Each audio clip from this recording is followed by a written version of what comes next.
So here's my other bike right here. This is my, also a Ninja.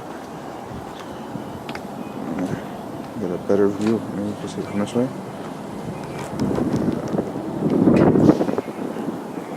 Alright, so it's mostly chromed out. I did a lot of polishing on it. So you can see I have upgraded rims. Upgraded rims right there. I have a Vance and Hines exhaust.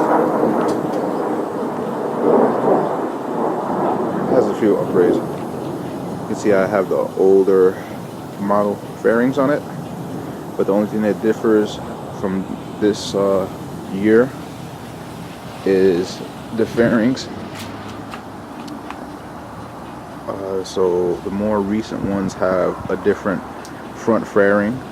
The ones that are more later but still kind of old but are more latest than this one, the only thing that's different is the back fairing. Is this piece right here is the only thing that's been changed. So you have the one that comes from right here, it comes cut up to that way, and it makes this more pointy, and it comes out a little like that. So you can see mine is the standard one from the older version. So, but still, it's not much different. I did much upgrading, as you can tell by the rims that I've done upgrading. Okay, so these rims are from an upgraded bike. And when I mean upgraded, I mean from a newer Ninja. The latest Ninja, you could tell by the style of the rims. This doesn't follow the year of Ninja that this bike is.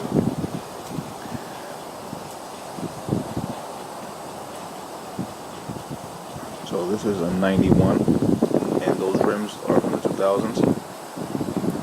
So you'll see a lot of 2008s, 2009s, 2011s. They'll have these rims. And the style changed after that. So this is a 91 bike with 2,000 parts on it. They're compatible if you know what you're doing. So these rims don't fit this bike. I had to do custom work to fit them to this bike. Now, for one example, let me show you. The front fork does not support these rims. So you see I changed the axle, and I changed the mechanism to get it bolted down in there to tighten it up. I changed that. Yeah, I had a little damage right there. Don't worry about that. My alignment's fine. As you can see right here, on these rims you have spikes on the original ones that come up. They're like a little pyramid, and there's a bunch of them. You can see that's gone. So I grinded that off the calipers so that it can sit inside the brakes here. Because if not, the rim wouldn't fit in. It would jam up. Like you would get no rotation. Because the brakes would stop. You would have to change the fork in order to get the brakes that are compatible with this one. And you can see at this fork, the brakes that I'm using, it's the original 91s. And they're not compatible with this rim setup. So now these rims in the inside right here, the spine houses a fatter axle. The axle that are in the later models are very fat compared to the older ones that are very thin. It's like basically comparing my pinky to my thumb. So this is the original, you could say, and then this is the latest ones. So bikers already know. So what I did was I took a spine from an old bike that was a thin one, and then I put it inside the spine of the one that's here. So basically in between, from this side to the other side between the bearings, there's like, alright, now what I was saying before I got that call and it just threw me all off. Alright, so in between the bearings from here to there, inside the hub of the rim, there's a round piece. I call it the spine. I'm not sure if that's the right name for it, but anyway, in between there's like a piece of metal that's circular that goes across, and that's what goes on to the axle. So I took out a thinner one, well, not a thinner one, a smaller one that's more narrow, and I put it inside the one that's here. So basically, it would say, for instance, this is the thicker one, the roundness, and then if this was the other one for the other axle, I slid this one into the outer one, so it made up for the space. So it holds the axle, as you can see, it holds the axle of the skinnier one inside the original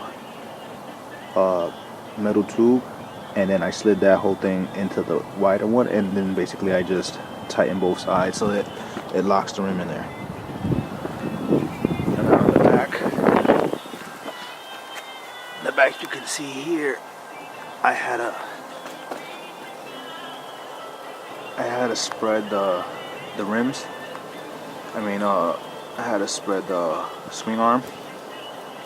So the swing arm would have to get widened up so that you can fit that rim in there, and you need something to hold the swing arm apart. So if it's like this, you gotta push it out like that, and something to hold it so you can slide the rim in. And then I basically pushed in longer. I did the longer, instead of having the spacers there like this, I put like a longer spacer so that it can hold the sprocket away from grinding against the swing arm. And then over here, what I did was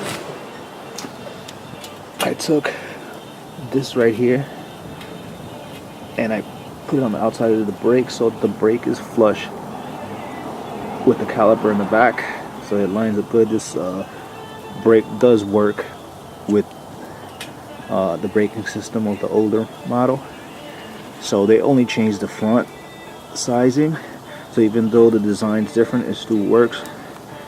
Now right here, I took, you usually see that on like motocross bikes, it's on the outside, and then it has like a little lip so that it holds it here, so that when you're using your dirt bike, the chain doesn't pull the rim forward. So I put that in there to make up for the space from here to there, because it was exactly the size I needed. So it pushes that away, keeps the brake line up, and it fits this whole setup. So that was a custom thing I did myself. It's not something that somebody did or something that came like just throw the rims on there. No, this was a lot of work. It took me approximately, I think, like a week of work. I had to do the grinding of the calipers, had to do the spreading of everything, and then I had to do alignment for the forks because they don't line up straight, and it wasn't true, so they were like off. So I had to loosen the top trees and do a whole alignment and adjust a whole bunch of stuff just to get this to work. So now it's good. So we're gonna start that up. I'm gonna start it up. I like to do a daily warm-up every day just to keep everything good. So hold on and I'll warm that up.